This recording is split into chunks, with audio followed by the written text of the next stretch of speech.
Bom, agora nós teremos uma apresentação muito especial, então convido mais uma vez o Robert aqui para dar as boas-vindas ao nosso próximo palestrante. Então, aqui nesse modelo híbrido, né, a gente acabou de experimentar um painel agora que o Alexandre Del Rey estava em São Paulo, e a gente vai estender um pouco essa distância e vamos até o Vale do Silício agora, e vamos ser brindados com o Naeem Zafar, que ele é uma pessoa que veste vários chapéus, a gente o admira bastante. Ele é original do Paquistão, mas fez uma carreira empreendedora nos Estados Unidos, no Vale. Ele é empreendedor, investidor e também hoje fazendo o give back dele como professor do mestrado de empreendedorismo da Universidade de Berkeley.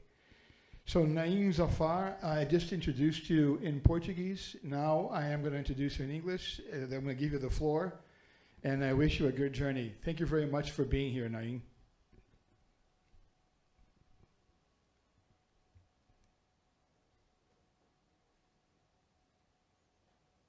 Where's Bruno?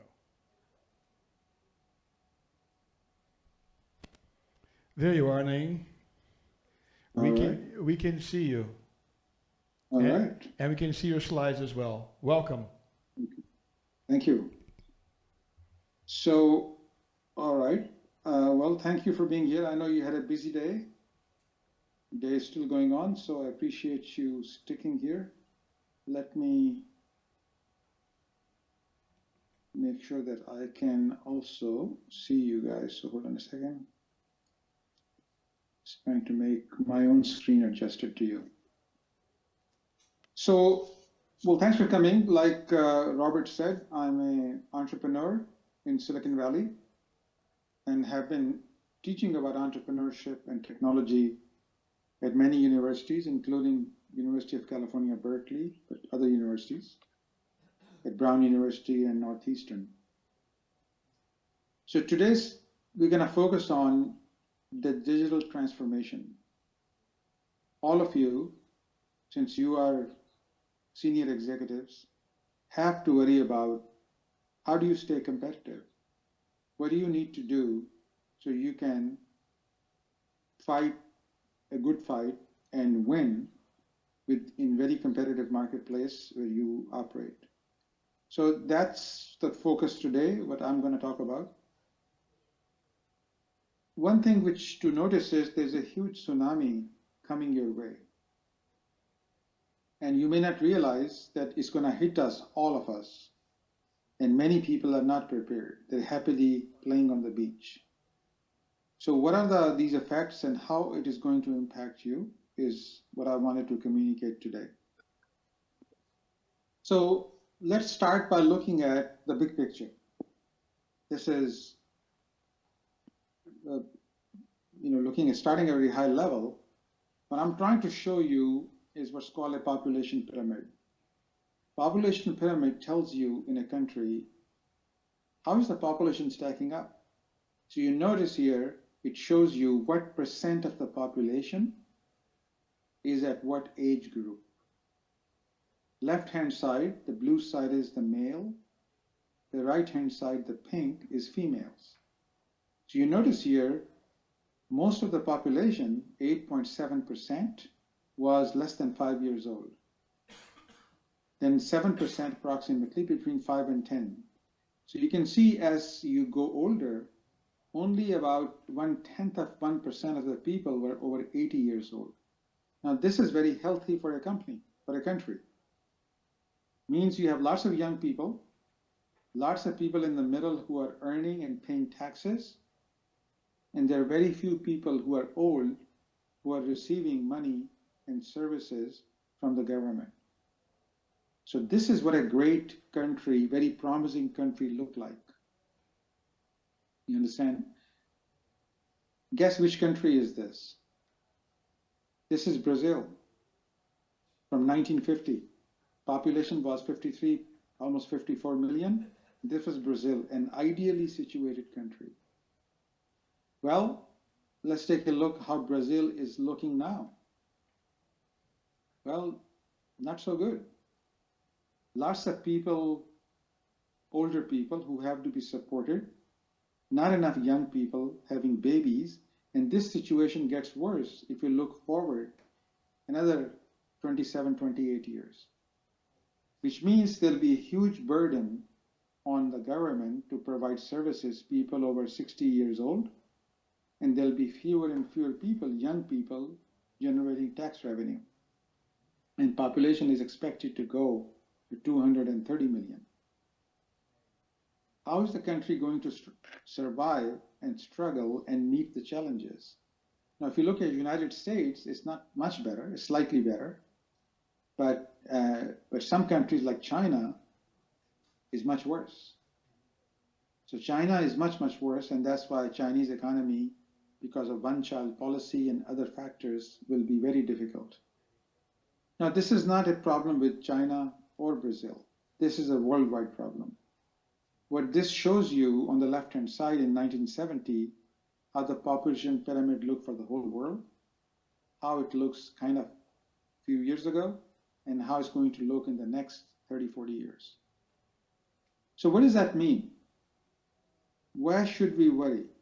Well, what it means is there'll be changes in the labor force. You notice here, many countries, the working age population is going to start declining already. Of course, one of the worst cases will be Japan, but also Korea, Europe, China, all of them have a declining population. So when you don't have people, who's going to do the work? You cannot do the work, you cannot have factories, you cannot have agriculture, you cannot have truck drivers. You have a problem. So this is some of the factors which brings us to our discussion today. How are we going to fight these problems? How are we going to get out of this mess? And there are technology which is working, which is going to help us. So this is where artificial intelligence comes in, among other things, which we'll talk about. So my point is that given the trend, all of you will have to lead the way to make the changes so that you can fight this trend and thrive in the world global stage. So what do I mean by that? AI is being used everywhere today, and it's only going to get bigger. The way we analyze the customer experience, the way we come up with pricing of the product, the way we do real-time management of factories, all these things are AI is playing a role and going to play a much bigger role. That's why there's so many companies, thousands of companies, which are entering this area and working right now. So you need to be aware of it for your business. What are you going to focus on to compete? Let me give you some examples so understand this better. All of you guys are used to seeing price of airline tickets change every day, every hour, based on what? Supply and demand. Can this idea of dynamic pricing be applied to other things?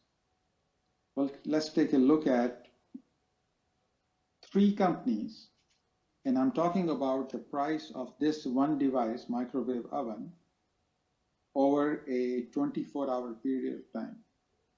So you start here, this is the price of this thing at midnight, then at 5 in the morning, then in the noontime, afternoon, and at midnight. You notice the blue line does not change because blue line is a physical store, Sears. The price is the same for 24 hours. Look at the red line. Red line changes like 9 times.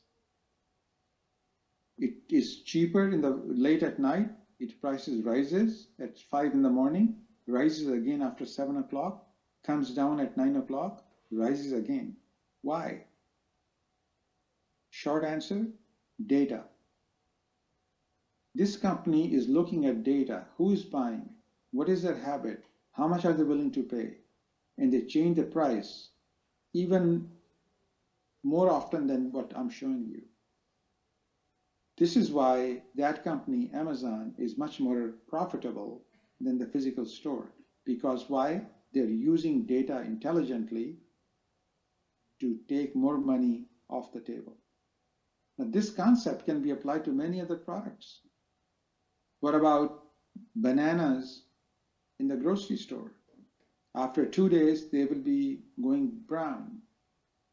Can I sell them more now by adjust the pricing, but I need a software algorithm to tell me how much price can I reduce when? Maybe it will reduce price every 30 minutes. What about tickets to a movie theater or a concert? After the curtain comes down, all the price is zero. So this could be interesting concept. That's why AI is being applied to so many things to change how we buy, shop, live, and make decisions. So what's happening is that machines and software, they can tell what's going on, not even reading your messages, but from the metadata. They don't have to know who you are you talking to, but they can tell who you are more than you think. Let me give you some examples. Imagine this is the words being used in an email. So this research tells us, can you tell which one is a female or a male? Just from the choice of words being used, how often they were used, the size of the font tells you how often the word was used. So the machine can tell this is a girl or this is a boy. Similarly, looking at just the transaction of messages and email, I can tell, is this person an extrovert or an introvert? How often the words were used tells you the size of the font. So this you can see from the words being used, this is an extrovert. As compared to somebody who's an introvert, this will be the words being used in their conversation. So you see, just by looking at the metadata, apps can begin to realize who is this person, what do they like, what is their personality. And the extreme example of that was, which happened at a store called Target, when his father was very upset. He said, my father got this in the mail. She's still in high school. You're sending her a coupon for baby clothes and cribs. Are you trying to encourage her to get pregnant? He was very upset with the store. Well, it turns out the computer knew that she was probably pregnant based on what item she was buying, in what pairing of what item with what item. Because the software was able to determine this person must be pregnant. And they were right. Father did not know. So this is an example how machine learning is changing retail. Imagine being in a restaurant when, of course, this is useful for customers, especially in a busy place like an airport. You have an iPad, you can place your order there, you can pay for your order there, you don't have to wait for the waiter. It's less expensive for the restaurant. But it's also very useful for the kitchen, because the restaurant is able to suggest to the customer, if you order this thing, this is the wine which goes good with it. They can also suggest what is the most popular dish today or dessert, encouraging people to order. But it's also useful for the kitchen to say, if you're selling fish and it's like 9-10 p.m., we only have 3 fish left in the restaurant, does it still have to be $15? Maybe it could be $30, $40, only 1 fish left. So they can dynamically change the pricing based on how much is the inventory. So this example gives you how you can get more profit from your existing business by using data. Another example is repetitive work. One of the hard places to find is restaurant worker doing the same repetitive things all the time. Now there are robots which are able to make your pizza, flip your burgers much more efficiently. This idea, when you're not relying on labor, is being used many places, not just in fast food, but also with Amazon Go. Amazon Go is the new way to check out. When you enter, they know from your QR code who is the customer. They have a Prime account. You can grab something, a sandwich, a lunch, and just walk out. No checkout. So no checkout makes it faster, no delay, but also saves money to the restaurant because they don't have to have a checkout register and people on the checkout. So the whole thing is very attractive to customers and to the owners of the fast food. This thing is also applicable to other use cases, like in medical technology, when you can see more and more surgical procedures are being done with the robots, which means you can see the surgeon is sitting in the back and surgery is being performed. The company is called Intuitive Surgical. So what it means is that your next surgeon could be doing this, which means what? That you don't have to fly to Sao Paulo to see the most famous surgeon.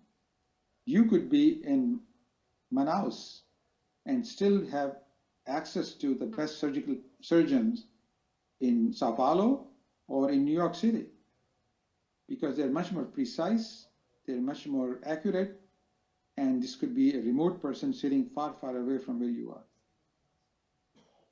This thing is also happening in telemedicine, when you are able to consult with a doctor, even if the doctor is in New York or San Francisco. So that's creating a new dynamics in medicine, access to healthcare. And not only just the doctor, but what's also happening is that computers are learning and able to consult and advise the doctor at the same time.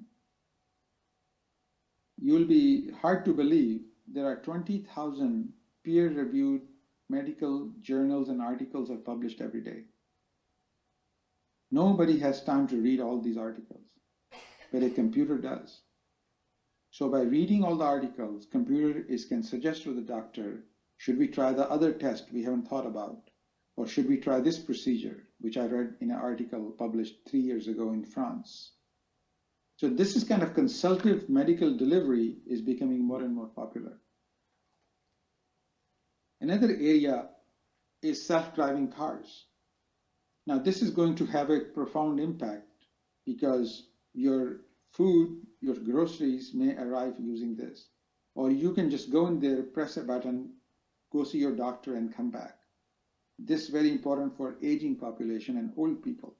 When you don't have somebody to drive you, and it's much cheaper than a taxi and more convenient. Now, if you look at self-driving autonomy, there are 5 stages. From no assistance, human is driving, to assisted, to partially automated, highly automated, fully automated, and fully autonomous. We are here at about 2.5. But in the next few years, this is very quickly going towards fully automated. It will most likely start with the trucks, especially intercity trucks. The reason is it's very difficult to find truck drivers who are reliable. So between in states, it's you just going in a straight line. It's not complicated like a city driving. So this is where you're beginning to see automation already. The next thing will be, of course, in human, because the issue here is since you'll be able to have computer driving the cars, you can pack many more cars on the same road. Because today the cars have to be 200 meters apart from each other because of potential of accidents. But if there's a computer control, then they could be packed much closer. And that saves a lot of money to the cities and the government having to build new roads. You can see the things happening in automation are transportation of trucks like these. There's no wasted space for a human being to sit. And look, this is by Audi, a prototype, very interesting. Other example is robotics. So for example, imagine this swarm of robots. Each robot is capable of painting a 10 centimeters by 20 centimeter patch. they all fly at the same time, pick up the paint, and can paint the whole building in 1 or 2 hours. So these are some examples of robotics being used to accelerate how our labor is being used. Some of these things is being called the Internet of Things, the IoT. What is IoT? IoT is highly connected devices so that we can automate the life and be more efficient. So one example of that will be safe roads. So this example is the car is measuring through sensors, where are the human beings, where's the danger, how close is the car. Idea is to make an uncrashable car. There's a company right now called Luminar, which is using LiDAR technology to build the uncrashable car. They will be starting with the Volvo XC90. This will be built into it. But the Mercedes has announced, and Nissan, that all future cars will have their technology built into it. So this is a very interesting way to create an uncrashable car because of sensors. Now I know one of the big areas in Brazil is farming. And IoT is also playing a huge role in farming. There are drones which are looking at the farm and identifying where is the water necessary, where there's too much water, what should be planted where, when is it time to plant, where should we put the fertilizers. All kinds of technology is sensing and informing. As a result, you're able to do with less water, more intelligently, not over-fertilize, and improve your profitability. Similarly, where do most companies spend money and have injuries? It has to do anything when you have to lift equipment.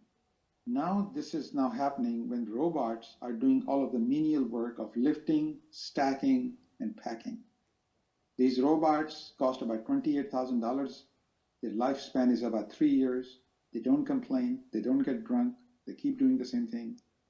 So this is very beneficial from a cost and accuracy point of view, which is happening. This is also happening with robots of building bridges. This is an actual bridge being built in China. When robot is building it, it's much faster and even more interesting than robots building the bridge is 3D printed bridges. So this is happening in Amsterdam when we're 3D printing the bridge, which is again taking it. Why all these things are happening? Like I showed in my early example, one of the hardest things will be working age population workers. So when we don't have working age population as the declining population of the world, then you have to rely on technology to help. Otherwise, our standard of living will go down. So this is an example of a company called Bossa Nova. Bossa Novas have this robot which walks the aisles of the grocery stores every night and creates a full inventory automatically with 98% accuracy. Actually, Walmart was using it and they will create 4 terabytes of data every night. It takes about 4 hours to walk the whole store. So let's talk about something that everybody's excited is ChatGPT. What is ChatGPT? So GPT stands for Generative Pre-trained Transformers. This was launched 4 or 5 months ago.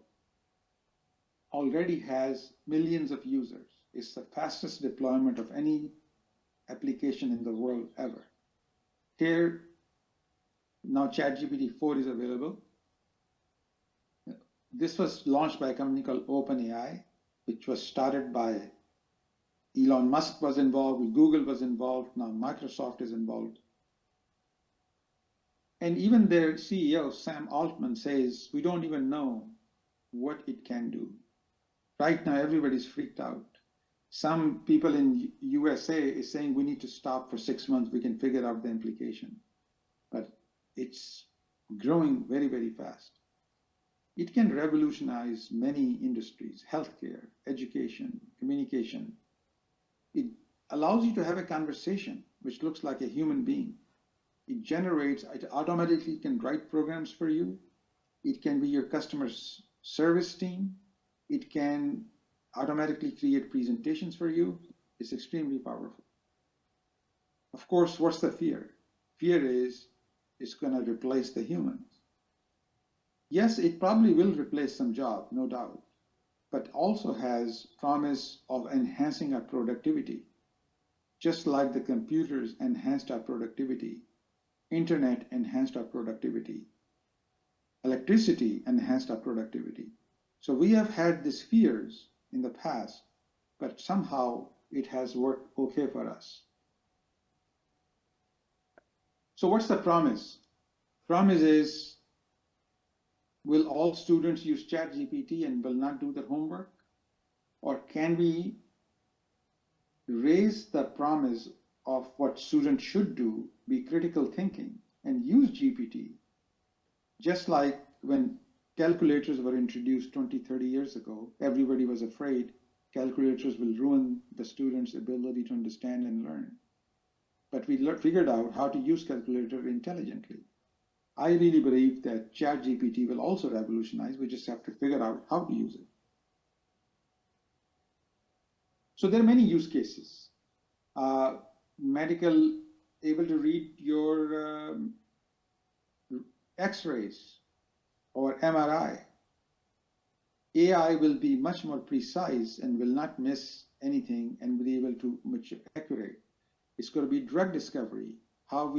Why does it take 2, 3, 10, 20 years for drug discovery? Can that be accelerated? The way we even found this vaccine for COVID, AI played a huge role in narrowing down the possibilities in mRNA. So there are all kinds of situations, especially a medical assistant, when you can talk to a ChatGPT to explain what's wrong with you so the right doctor can see you and be much more efficient with you. All these things are being built and will be built. So all this, what does it all mean? It all means is there's going to be a shift in the labor force coming. Certain technologies, certain professions will be more in demand, and certain professions will require fewer people. So things in the red, you don't want your children to be studying. Things in the blue are likely to be a bigger demand for. So this shift is underway, and it'll be very interesting to see how it will shift our labor force. Let me pause here for 2 seconds, for a few seconds here, before I go to my next topic, in case somebody has comments, questions, reactions, if I'm speaking too fast.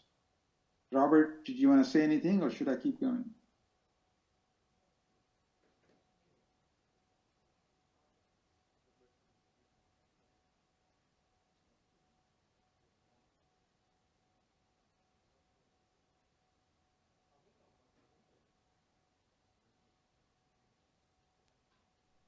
Okay, I guess I'll keep going if everybody has no questions. Sorry? Please keep going. Okay, I'll keep going. So the next thing we're going to talk about is Web3. What is Web3? You have heard about it. There was a Web 2.0 and then there was a Web 3, which is not called 3.0, by the way. So what's the difference? The difference was Web 1, which really became popular in 95, 96, when we had a browser from Netscape, because we can read information. You can read about a company, you can read about a product, maybe even buy it. Then about 7, 8 years later came Web 2.0. Web 2.0 was about read and write. So not only you can read some information, but you can also publish, blog, comments, reactions, and that created the social media. What happened was, because of the business model of the web, people realized that everything was centralized. It's the Google, Facebook, Alibaba, Baidu, they had all the information. They were making money on to us. by selling our information to advertisers. So there was a big reaction, and that created Web3. So Web3 is about read, write, but also own. Who owns the information? Google owns the information, or Facebook, or I do. That's the main difference. So to do that, you have to decentralize. So this is the difference. Web3 is much more comprehensive, much bigger. It has three main pillars. It's decentralized. Information is not in one location owned by one company, but very decentralized. You can do peer-to-peer transaction. You don't have to go through a central authority, and you own the content. I'll give you some examples. What does that mean? But what it also means is that it's being built. The underlying technology is blockchain, and then NFTs on top of it. So these building blocks is going to create new companies. You notice in Web 1.0, which is from up to 2000, 2002, which companies were popular? It was Microsoft and AOL and MSN. Then Web 2.0, we saw Netflix and Amazon and Facebook become popular. Now there's a new kind of companies which are coming out with Web3. We don't even know who they are. So it's going to be interesting because the kind of things you can do with Web3 are different. So we're going from read-only web, dedicated infrastructure, to centralized data, to decentralized data.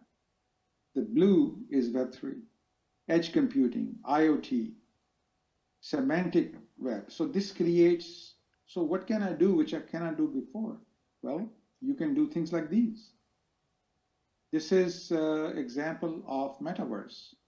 When you'll be able to have a meeting, when some people will be sitting from New York, some Singapore, some from Rio de Janeiro in the same room, able to look at each other, observe them just like you're sitting in the same room. You'll be able to buy things, you're able to look at things, even try them on before you buy. So this kind of an immersive experience is what metaverse is all about. You can live here, you can buy, you can entertain, you can watch a movie, you can hang out with your friends. How will it all work?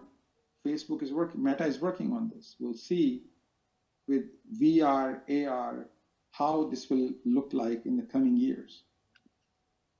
So different use cases will be gaming, and it'll be decentralized finance, able to own things, buy things in a decentralized autonomous organization. That's called DAO on the bottom left. Have we seen Web3? Yes, you have. You may not even realize it. This is how it's being built. On the bottom is blockchain. Blockchain is the building block. On top of that, there are protocols and infrastructures and applications and browsers are all being built. In the next few years, all these things will become normal. But right now, we just wonder what it is. So be prepared for Web3. Let me switch to my third topic, which change you should be aware of. This topic is about new workforce. See, the new people who are entering the workforce are the millennials. These were the people who were born year 2000 and afterwards, or close to 99, 98.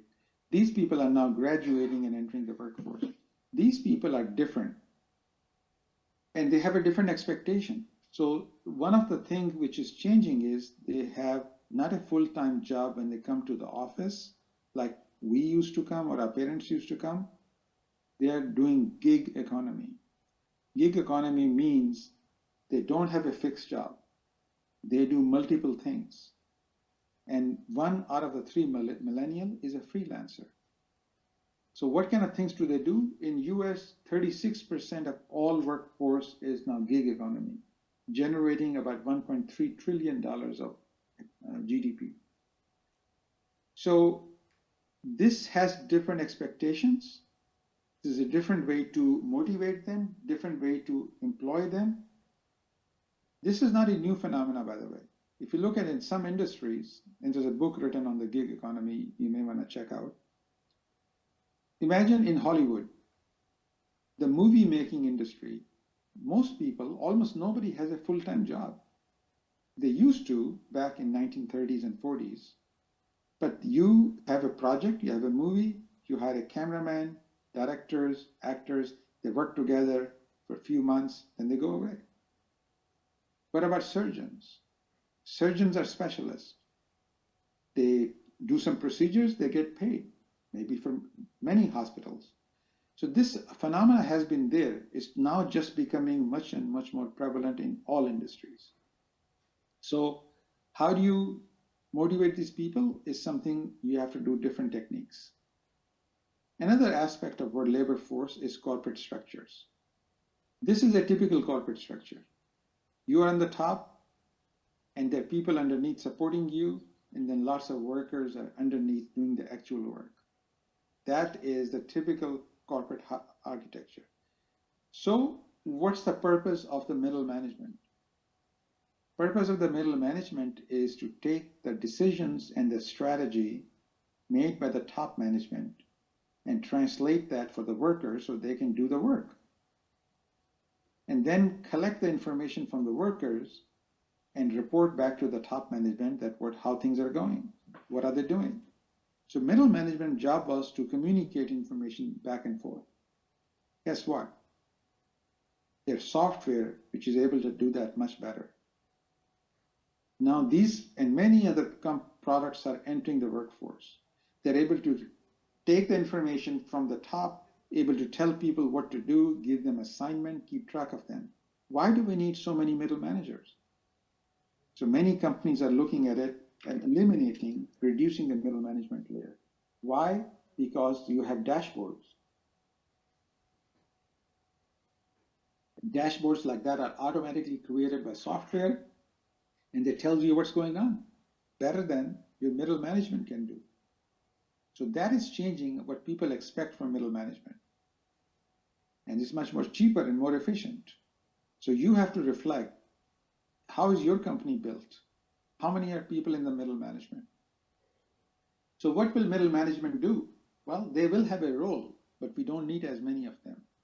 Their main role will be to mentor the people in the team, that how to sell your ideas. They'll become coaches and mentors, and they'll be sell the concept coming from the bottom of the organization to the top managers. But we don't need as many of them. We don't need as many MBAs. So the role of middle management is going to shift, and you need to be prepared. I'm talking about the millennials workforce. They have a different expectation. Maybe your generation was motivated by retirement benefits, how many days of vacation you have, how big an office will you get. These people don't care about those things. They have different expectation. Training to them is different. They will quit a perfectly good job saying it was not fulfilling enough. They want to work from any place they want to work from, not want to come to the office.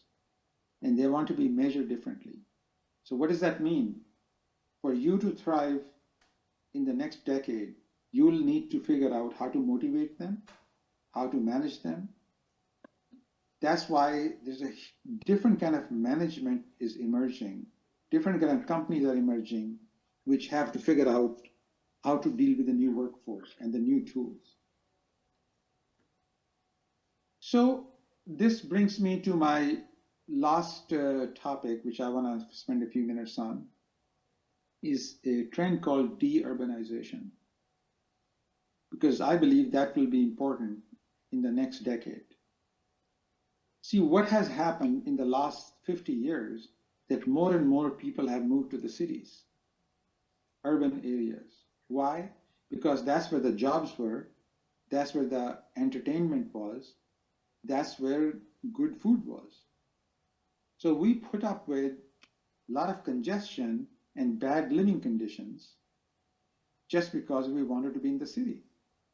The question is, does it still make sense to put up with this?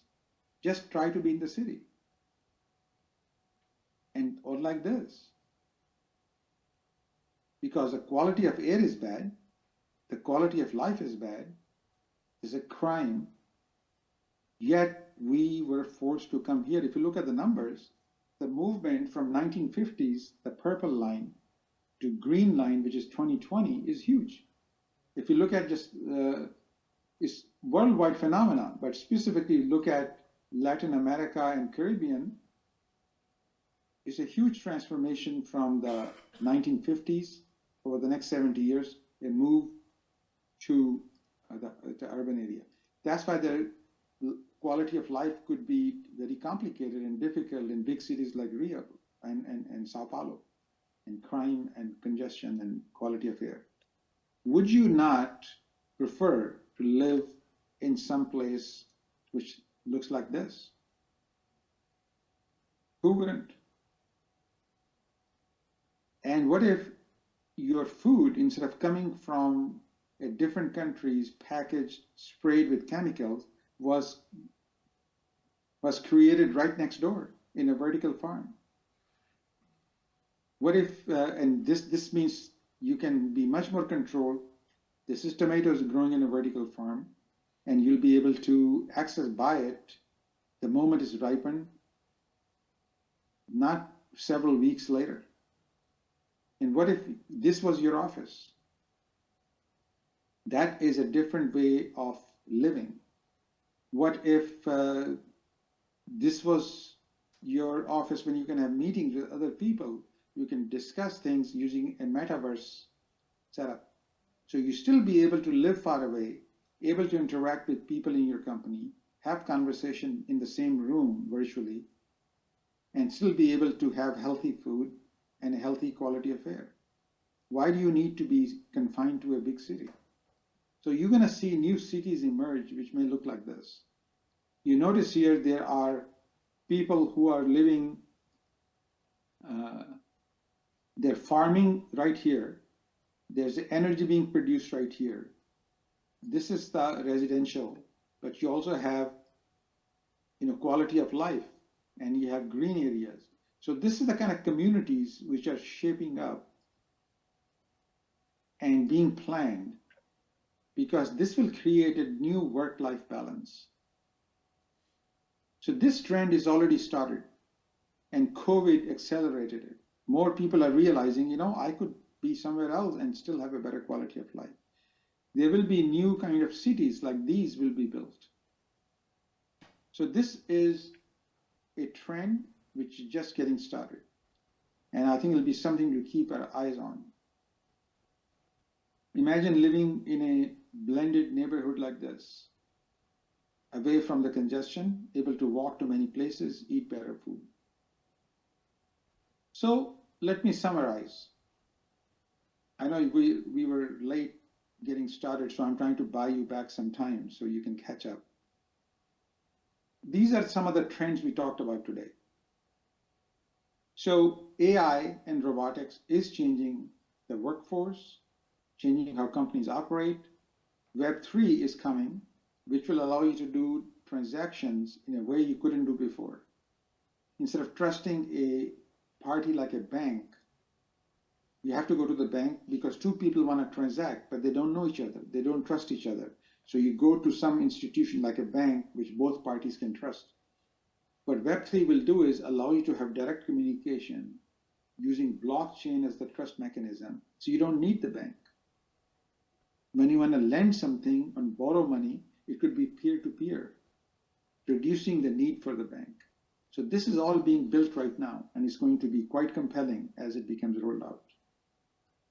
Then, as the middle management role changes, you will have to think about how do you hire talent, how do you groom talent, how do you compensate people. There are advances happening in fintech and e-commerce, and even how education is being done. I don't have time to talk about all of them, but there's a lot of interesting stuff going on. And finally, climate is going to play a huge role. So to bring it all together, you are the executives, you are the leading the future. What do you need to do?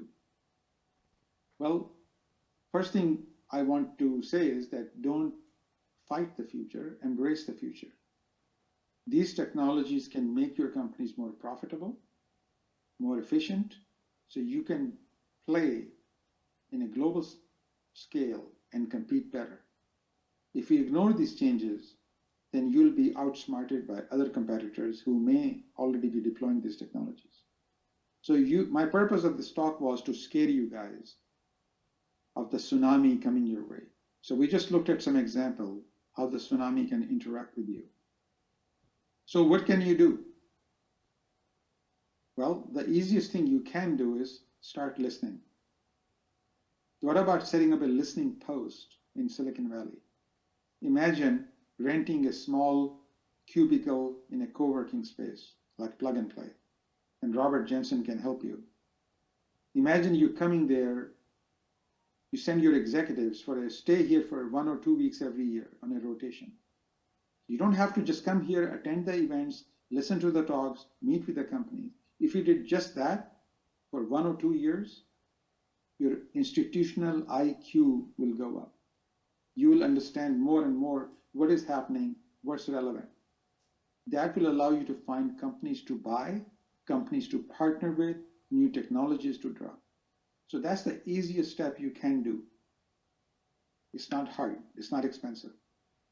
So point is, to summarize everything we just talked about, change is coming. Business, as we know it, will not be the same. So you have to be ready to make sure you have the right people, put the right culture in place, and right technologies to deploy so you can be competitive on the world scale. Because the economy is changing and the rules of the games are changing. So with that, I will stop and be happy to answer any questions you guys may have. We still have, a few minutes left.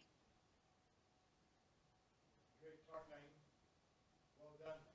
I like especially the point of the listening post in Silicon Valley. Were you listening to me, Naeem?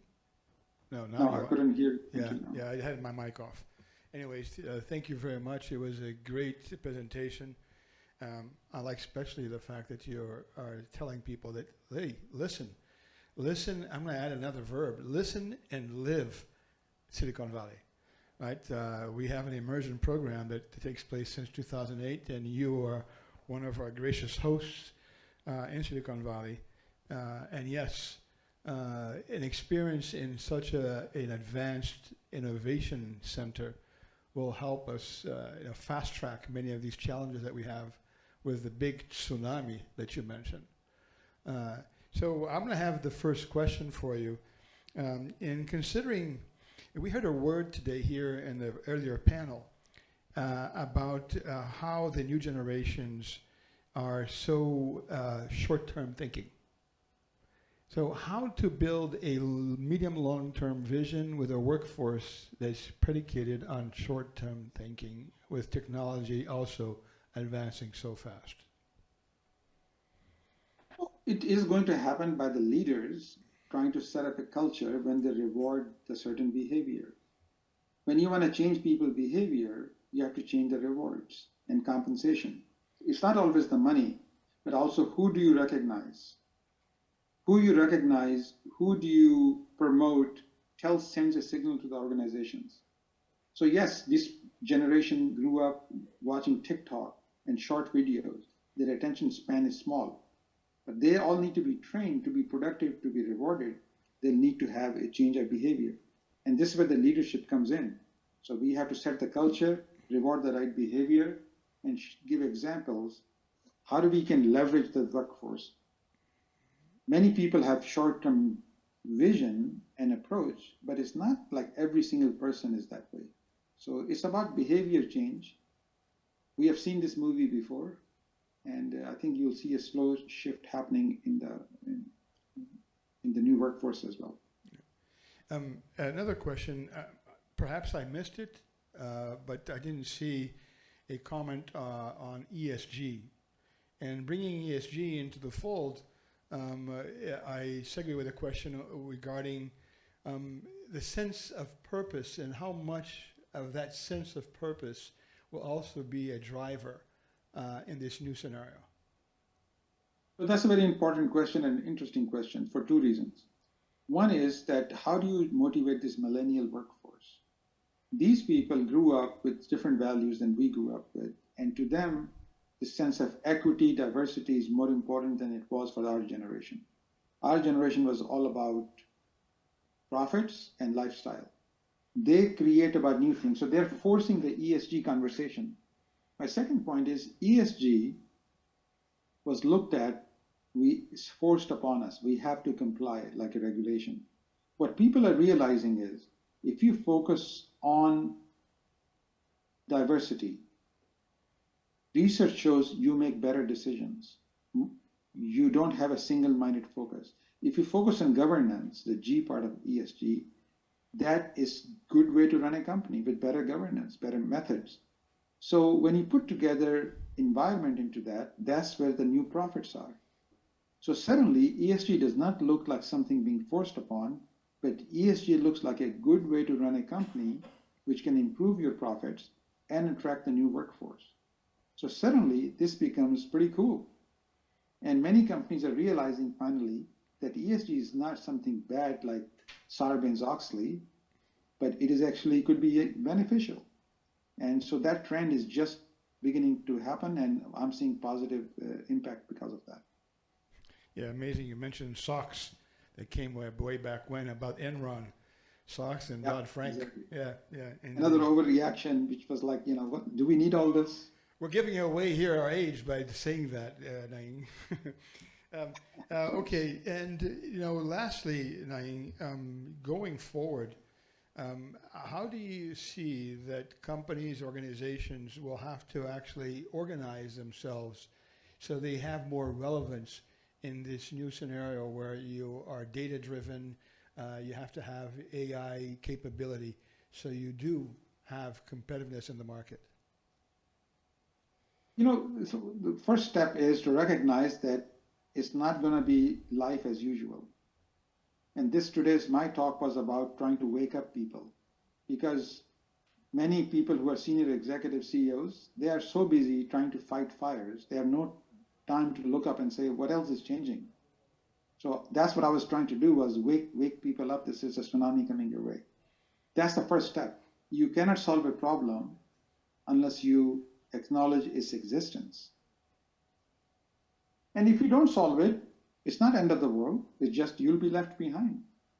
And many companies have been left behind. Companies which were the greatest companies 30, 40 years ago, now you don't even know their name.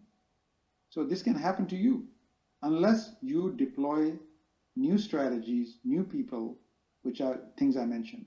It's data, it's AI, it's HR, how to manage and train people, it's automation, it's all those things we talked about. Very good, Naeem. Well, we're coming to an end now. I thank you very much for your intervention. Great talk. Looking forward to seeing you in a couple of weeks up there in the Silicon Valley. And yes, we'd love to stay in contact. Okay, that's good to see you all. Thank you. Thank you. Bye-bye.